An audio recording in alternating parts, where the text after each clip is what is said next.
Šią savaitę rodome. Iškart jau matai, kad tokia karikatūra nupiešia tokias milgas, nupiešia su sparnais. Darbas, geras darbas atneša sėkmę. Tai yra didelis impulsas ir Lietuvos vietiniai pramonė. Kubilius nesykį įrodė, kad dviratį moka vairuoti. Deja, apmaudi keistybė. Jis vairuoja valstybę. Apdovanoti tik tie, kurie to tikrai verti. Po reklamos matysite, kartą per metus šaipokų draugijoje šaiposi visi.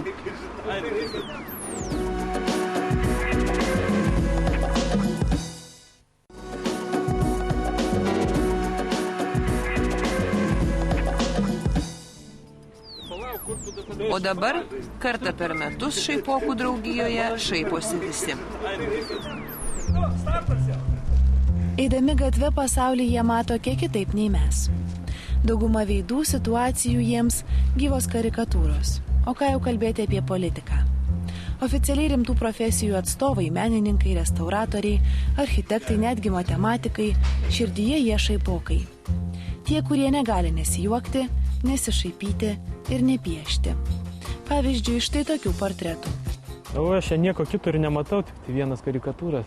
Pasaulį mes vis tiek kreivai matom ir namuose, ir lauke, ir žiemą, ir vasarą, ir politikoje, nori, nenori, jisai kažkoks truputėlį netoks.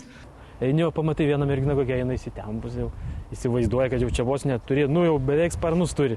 Tai iškart jau matai, kad tokia karikatūra nupiešia tokias milgas, nupiešia su sparnais, paskui eina kitas koks išlėtas, suklumpęs. Arba kiti būnant tokie, kur praeina ir taip, iškart jau tokį ir nori nupiešti tokią kempinę, tokią garuojančią. Rolandas Vičys, vienas jauniausių šaipokų, į šį neformalų Kauno humoristų klubą priimtas dar visai neseniai. Pats klubas jau gyvuoja daugiau nei 30 metų. Yra žmonių, kurie net gimė tada dar nebuvo, juokiasi šaipokai. O poreikį piešti karikatūras vadina liga. Visi normalūs žmonės piešia paveikslus gražius, visi perka ten už 1000 litų. Čia kažkoks tai glušas, namie ten nupiešia kažkokį tai bažibuzuką ir neša parodyti ant sienos ir dabar čia verkit arba juokitės. Tai yra liga. Būna sakoma, kad tu čia užsiimi, geriau, kad nors padarytum rimtą namuose, o čia bileko. Nėra ligoninės, kur išgydytų nuo šito durnumo, nuo to karikatūristų, tokio, nėra. O kaip tie šaipokai iš viso? Ar tu juos, ar jie tave atrado? Gal net ir aš juos. Jau vieną iš jų pasišnekinu, sakau, aš irgi piešiu karikatūrą, sako, eik tu, negali būti. Paskui parodau, sako, jo, tikrai, sako. Kartais karikatūros gimsta netgi iš pykčio ar noro atkeršyti. Kam piešti, jeigu neįsižeistų? Tai jeigu parodoj vienas verkia, o visi juokiasi, tai reiškia pataikyta į 10.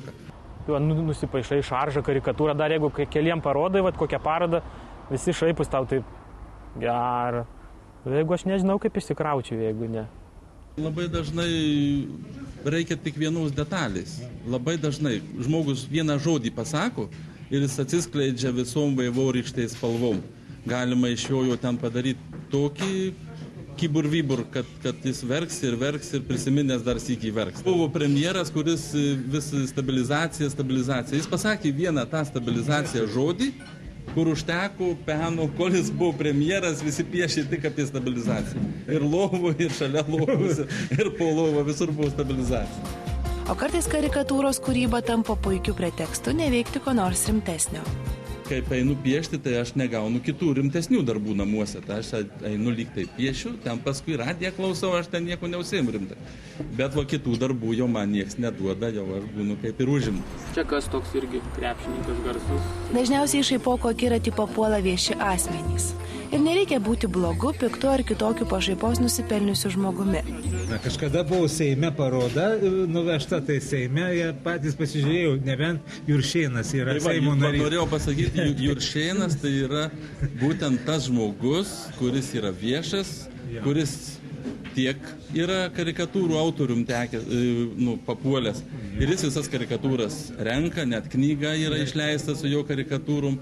Ir jis visų karikatūrų balandžio 1 proga atidarymo svečias yra.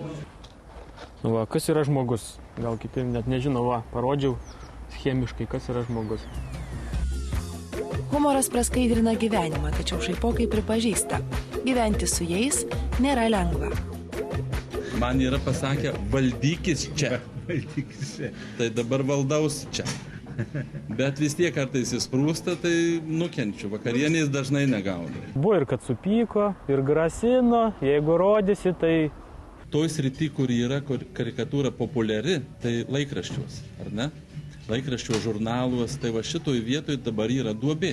Dabar yra didžiulė duobė, kada aš atsimenu laikai, kada kiekvienas laikraštis jautė pareigą spausdinti aktualijas, piešinukus, vienadienius, sakykime, būtent tas įvykis, tas piešinukas. Visi žurnalus laikraščius skaitydavo nuo antro galo, kadangi ten būdavo puslapėlis didesnis, mažesnis su piešiniais. Ir tai žymiai aktualiau, negu ten perskaityti 10 eilučių tekstų kažkokio, iškart pamatyti piešinį. Jeigu tas piešinys efektingas ir jisai tiksliai pataikyta į mintį, tai žymiai geriau veikia, negu ten parašyta straipsnis kažkoks. Turi sugalvoti pirmą idėją, kuri, aišku, dažniausiai ateina pačiu netinkamiausiu metu, kas jau buvo filmą žiūrint, kas šiaip. Va kitiems sakė, kiek gimsta nedušė, maudas, taip staigiai vakyla kokia mintis ir tu turi užsirašyti visą šlapės. Norėdamas atkreipti į save vyresnių šaipokų dėmesį, Rolandas ėmėsi piešti karikatūras unikalia technika – plastilinu. Kol tu tą vieną darbą padarai, tai paskui praktiškai pirštų tai nejauti, nes čia viskas yra tepta tai pačiais pirštais. Su ranka ten prašildai, tepi, vietoj teptuko, tai teptukas yra pirštas.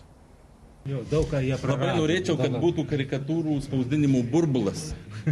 Galėtų sugrįžti tikrai tie laikai. Sugrįžti, niekur jie nedings. Jie sugrįžti. Visi mato potencialius tiekėjus karikatūrų, tai prašom, nedelskit, nes jau stovės eilė, neužilgo bus karikatūrų spausdinimų burbulas ir prašom. Tai būtent šiandien balandžio 1 griebkit ir čia nirba. Šaipokams liūdna. Metai, krizė praretino jų gretas. Tačiau akys, protas ir pieštukas neatbuko. Todėl jie kantriai laukia, kada ir vėl karikatūros taps populiarios. Nu, šiaip tai... Tai gal. Šiandien tiek. Tiesiog būkite su 7 Kauno dienomis.